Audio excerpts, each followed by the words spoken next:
ஸ்ரீ குருப்பியோ நமக. ஓம் சக்தி பராசக்தி. வணக்கம். நான் உங்கள் ஆஸ்ட்ரோலக்ஷ்மி. நாம இன்னைக்கு கடகராசிக்காரர்களுக்கு இந்த சனீஸ்வர பெயர்ச்சியானது எப்படிப்பட்ட பலன்களை கொடுக்க போகுது அப்படின்றத பத்தி தான் பார்க்க போறோம். தாயுள்ளமும் சகிப்புத்தன்மையும் கொண்ட கடகராசிக்காரர்களே, உங்களுக்கு இதுவரைக்கும் கண்ட சனியாகவும் அஷ்டம சனியாகவும் இருந்து நிறைய கஷ்டங்களையும் நிறைய பிரச்சனைகளையும் கொடுத்து கொண்டு வந்த சனீஸ்வர பகவான் இப்ப 9ஆம் இடமான பாக்கியஸ்தானத்துக்கு போறார். இந்த பாக்கியஸ்தான சனீஸ்வரன் ஆனவர் பொதுவா 3, 6, 11 உட்காரக்கூடிய சனீஸ்வர பகவான் 100% நல்ல பலன்களை கொடுப்பார். ஆனா இந்த பாக்கியஸ்தானத்துல உட்கார்றாரு இல்லைங்களா, இவர் ஒரு 70-75% வரைக்கும் சில நல்ல பலன்களை கொடுப்பாரு. அது எதிர்பார்க்காத நல்ல மாற்றங்களை கொடுக்கக்கூடிய பலன்களாக தான் இருக்கும். 9ஆம் இடம் என்பது தந்தையார்க்குரிய ஸ்தானம். அதனால தந்தை வழியாக நிறைய அனுகூலமான விஷயங்கள் ஏற்படக்கூடிய நிலை இந்த வருடம் உங்களுக்கு உருவாகும். அதனால வரக்கூடிய ஒரு 2.5 வருஷமும் பாத்தீங்கன்னா நல்ல நிலைப்பாட்டுல தான் சனீஸ்வர பகவான் இருக்கிறாரு. அதனால உங்களுக்கு நிறைய நல்ல பலன்களை செய்ய போறாரு. என்ன ஒண்ணுன்னா 7, 8க்கு அதிபதி இவரு. அதனால மனைவி வழியிலும் சில பிரச்சனைகள் சேர்றதுக்கான வாய்ப்புகள் உண்டு. இருந்தாலும் வந்த பிரச்சனையும் அப்படி கண்ணை மூடி திறக்கிறதுக்குள்ள காணாம போகின்ற நிலையும் ஏற்படும். அதனால கொஞ்சம் மனைவி வழி உறவுகளுடனும் மனைவி வழி செல்வங்களை கையாளும் பொழுதும் கொஞ்சம் நீங்க கவனத்தோட இருக்கிறது நல்லது. இல்லை அப்படின்னா அவங்களுடைய உடல்நிலையில நீங்க கொஞ்சம் கவனத்தோட இருக்கிறது நல்லது. 8ஆம் அதிபதி ஆயுள் ஸ்தான அதிபதியும் இவர் தான். அதனால பயணங்கள்ல கொஞ்சம் கவனத்தோடு இருந்துட்டீங்க அப்படின்னா நிறைய விஷயங்களை நீங்க தவிர்க்க முடியும். 9ல உட்காரக்கூடிய சனீஸ்வர பகவான் உங்களுடைய 11வது வீட்டையும் 3வது வீட்டையும் 6வது வீட்டையும் பார்க்குறாரு. இது 3, 6, 11 அப்படின்ற இடங்கள் பார்த்தீங்கன்னா உபஜய ஸ்தானங்கள். இந்த உபஜய ஸ்தானங்களை பார்க்குற பொழுது நல்ல பலன்கள் கண்டிப்பாக ஏற்படக்கூடிய வாய்ப்புகள் இருக்கு. அதுலயும் உங்களுடைய முயற்சி ஸ்தானம் என்ன ஒண்ணு கொஞ்சம் ஸ்லோவா இருக்கும். உங்களுடைய முயற்சி கொஞ்சம் ஸ்லோவா இருக்கும். இது தெரியறதுனால நீங்க என்ன செய்யணும் அப்படின்னா, நம்மளுக்கு அவர் பார்க்குறாரா, நம்ம கொஞ்சம் நம்மளோட முயற்சியை ஃபாஸ்ட் பண்ணணும் அப்படின்னு சொல்லி நீங்கள் உங்கள் முயற்சிகளை ஒரு முழு வேகம் செலுத்தினால் கண்டிப்பாக அந்த வேலை நல்லபடியாக முடியும். 6ஆம் இடம் என்பது ஆரோக்கிய ஸ்தானம். அந்த ஆரோக்கியத்துக்கு எந்த ஒரு குறைவுகளும் வராமல் நீங்க உங்களை பாதுகாக்கிறது ரொம்ப நல்லது. அப்படின்னா என்னன்னா, நீங்க உங்களுடைய உணவு பழக்க வழக்கங்கள்ல கொஞ்சம் கவனத்தோட இருங்க. அஜீரண கோளாறு ஏற்படக்கூடிய வாய்ப்புகள் இருக்கு. கைகள்ல கொஞ்சம் வலி வரக்கூடிய வாய்ப்புகள் இருக்கு. தொடையில வலி வரக்கூடிய வாய்ப்புகளும் இருக்கு. இதை நீங்க கொஞ்சம் கவனத்துல எடுத்துக்கிட்டு அதுக்கேத்த மாதிரி உங்களை நீங்க பார்த்துக்கணும். அதே மாதிரி கடன் ஸ்தானமும் அதுதான். அதனால எங்கேயாவது கடன் கேட்டிருந்தீங்க அப்படின்னா கொஞ்சம் ஸ்லோவா தாங்க கிடைக்கும். இன்னைக்கு தரேன்னு சொல்றவங்க இன்னைக்குன்றது 1 மாசம் கூட ஆக்கலாம். அதனால அதை நம்பி நீங்க எதுவும் பிளான் பண்ணாம இருந்துட்டீங்கன்னா போதும். பட் கடன் கிடைக்கும், ஆனா காலதாமதமாக கிடைக்கும்.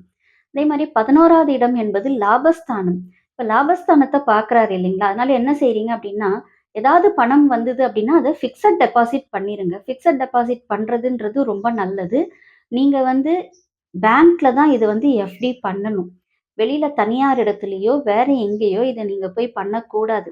ஏன்னா 5 வருஷமா ரொம்ப படாத பாடுபட்டு இழுத்துக்கோ பிடிச்சிக்கோன்ற நிலையில தான் நீங்க இருந்துட்டு வந்தீங்க. அதனால இப்ப எந்த பணம் வந்தாலுமே அதை நீங்க என்ன செய்யணும்னா செக்யூர் பண்றதுக்கு பேங்கை நம்புறது தான் பெஸ்ட். வேற எங்க போய் பண்ணினாலும் கஷ்டங்கள் தான் ஏற்படும். இதுல கவனத்தோட இருக்கணும். மியூச்சுவல் ஃபண்ட்ல போடுறதோ இல்ல ஷேர் மார்க்கெட்ல போடுறதோ இதெல்லாம் இந்த வருஷம் நீங்க பண்ணாதீங்க. அதே மாதிரி அடமானம் வைக்கக்கூடிய சூழ்நிலைகள் உருவாகும். நகைகளை அடமானம் வைக்கிற சூழ்நிலை உருவாகும். அதையே நீங்க பேங்க்ல அடமானம் வச்சீங்கன்னா சேஃபா இருக்கும். வெளியில அடமானம் வச்சீங்கன்னா மீட்கிறதுக்கு முடியாம போகக்கூடிய வாய்ப்புகள் இந்த வருஷம் உங்களுக்கு இருக்கு. மொத்தத்துல பாத்தீங்கன்னா சிறுதூர பயணத்தினால வெற்றிகளும், வேலை இடத்துல ஒரு நல்ல பெயர் கண்டிப்பா ஏற்படுங்க. அங்க சனீஸ்வரன் பார்க்குறாரு. அதனால உத்தியோகத்துல நல்ல பேரும் ஏற்படக்கூடிய வாய்ப்புகள் இருக்கு. 11ஆம் இடம் என்பது ஆழ்மன எண்ணங்கள் ஈடேறக்கூடிய இடம். அதனால உங்களுக்கு உங்களுடைய ஆசைகள் ஈடேறக்கூடிய இடத்திலையும் இந்த வருஷம் இருக்கு. அதனால இந்த வருடம் உங்களுக்கு பொதுவாகவே சிறப்பான வருடமாகத்தான் இருக்க போகிறது. இந்த சனீஸ்வர பகவான் உங்களுக்கு நிச்சயமாக ஒரு 75% நல்ல பலன்களை கொடுக்க போறார். அதே சமயம் தந்தையாருடைய ஸ்தானத்துல வர்றதுனால கொஞ்சம் தந்தையின் உடல்நிலையில, ஆரோக்கியத்துல கவனம் செலுத்துறது ரொம்ப நல்லது. அதே போல நீங்க நீண்ட தூர பிரயாணங்கள் பண்ணுகின்ற காலத்திலும், உங்களுடைய உடைமைகள்ல கவனத்தோட செயல்படுறதும் நல்லது. உடைமைகள் திருடு போறதுக்கான வாய்ப்புகளும் இருக்கு.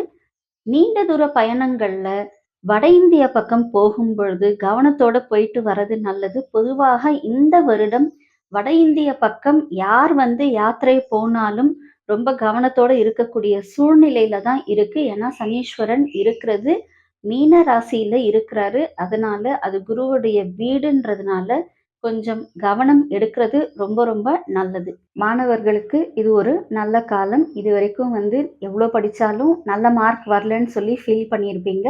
இனிமே வந்து நீங்க சும்மா படிச்சுட்டு போனாலே போதும், நல்ல மார்க் எடுக்கக்கூடிய நிலை உருவாகும். பெண்களுக்கும் இது ஒரு சிறப்பான காலம் தான். இருந்தாலும் கணவரிடத்தில் கொஞ்சம் அடங்கி போறது ரொம்ப நல்லது. இல்ல அப்படின்னா சண்டை சச்சரவுகள் பெரியதாகக்கூடிய வாய்ப்புகள் இருக்கு. 8ஆம் அதிபதி சனீஸ்வர பகவான் தன்னுடைய வீட்டுக்கு 2ஆம் இடமான 9ஆம் இடத்துக்கு போறதுனால, அவர் 8க்குரியவர் இல்லைங்களா? 9ல போறாரு. அதனால திடீர் அதிர்ஷ்டமா சில பணங்கள் வரக்கூடும். நீங்க குடுத்து ஏமாந்த பணம் திரும்ப உங்க கைக்கு வரத்துக்கான வாய்ப்புகள் இருக்கு. இதையும் இந்த வருஷம் உங்களுக்கு சனீஸ்வர பகவான் செய்து குடுப்பார். அரசியல் தலைவர்கள் கொஞ்சம் கவனத்தோட செயல்படுறது நல்லது. யார பத்தியும் அவுட்ஸ்போக்கனாக கமெண்ட்ஸ சொல்லாதீங்க. மேடையில பேசுற பொழுது கொஞ்சம் கவனத்தோட பேசினா ரொம்ப நல்லது. இல்லன்னா உங்களுடைய வார்த்தையை வைத்து உங்களுக்கு வந்துட்டு பிரச்சனைகள ஏற்படுத்துவாங்க. ரொம்ப முக்கியமான விஷயம், இந்த வருஷம் வந்து அதாவது அடுத்து வரக்கூடிய 2 1/2 வருஷமும் சனீஸ்வர பகவான் உங்களுடைய 6வது வீட்ட பார்க்கறதுனால, நீங்க யாருக்காகவும் கடன் கொடுக்கிறதோ, இல்ல அவங்களுக்காக பேங்க்ல வந்து ஒரு ஜாமீன் கையெழுத்து போடுறதோ வந்து செய்யவே செய்யாதீங்க. ஏன் அப்டின்னா, நீங்க பண்ணீங்கன்னா, கண்டிப்பா உங்களுக்கே ஒருத்தர் ஜாமீன் எடுக்கிற நிலை உருவாயிடும். அதனால இதுல கொஞ்சம் கவனத்தோட இருங்க. கடக ராசியில் இருக்கக்கூடிய புனர்பூச நட்சத்திரத்துக்காரர்கள், நீங்க இந்த வருடம் இன்னும் நெறைய சிறப்பான பலன்களை பெறுவதற்கு, திருவள்ளூர் மாவட்டத்தில் இருக்கக்கூடிய ஊத்துக்கோட்டை அருகில் உள்ள சுருட்டப்பள்ளி பள்ளி கொண்டீஸ்வரர ஒரு முறை போய் தரிசனம் பண்ணிட்டு வாங்க. உங்களால முடியும் அப்டின்னா, 6 மாதத்திற்கு ஒரு முறையோ, இல்ல 3 மாதத்திற்கு ஒரு முறையோ போகலாம். அப்படி இல்ல அப்படின்னாலும், வருஷத்திற்கு ஒரு முறையாவது இவர போய் தரிசனம் பண்ணிட்டு வாங்க. மிகப்பெரிய நற்பலன்கள் உங்களுக்கு கிடைக்கக்கூடிய வாய்ப்புகள் இருக்கு. இது வந்து நீங்க உங்களுடைய ஜென்ம நட்சத்திர நாள்லயோ, இல்ல அப்படின்னாலும் திங்கட்கிழமை வரக்கூடிய சோமவார பிரதோஷம் அன்னைக்கு போய் தரிசனம் பண்ணாலும் உங்களுக்கு சிறப்பான பலன்கள் நடக்கும். பூச நட்சத்திரத்துக்காரர்கள் விழுப்புரம் அருகில் இருக்கும் கோவேலூர் வாலீஸ்வரரை தரிசனம் பண்ணிட்டு வாங்க. இங்க சனீஸ்வர பகவான் தனி சன்னதியில இருக்கிறாரு. இவரை போய் நீங்க தரிசனம் பண்றது உங்களுடைய ஜென்ம நட்சத்திர நாளிலோ, அப்படி இல்லைனாலும் சனிக்கிழமையோ இல்லை திங்கக்கிழமையோ வரக்கூடிய பிரதோஷ நாள்ல போய் தரிசனம் பண்றது ரொம்ப ரொம்ப நல்லது. உங்களுக்கு சிறப்பான பலன்களை கொடுக்கும். அதே போல ஆயில்ய நட்சத்திரத்துக்காரர்கள் சங்கரன் கோவிலில் இருக்கக்கூடிய சங்கர நாராயணரை தரிசனம் பண்ணிட்டு வாங்க.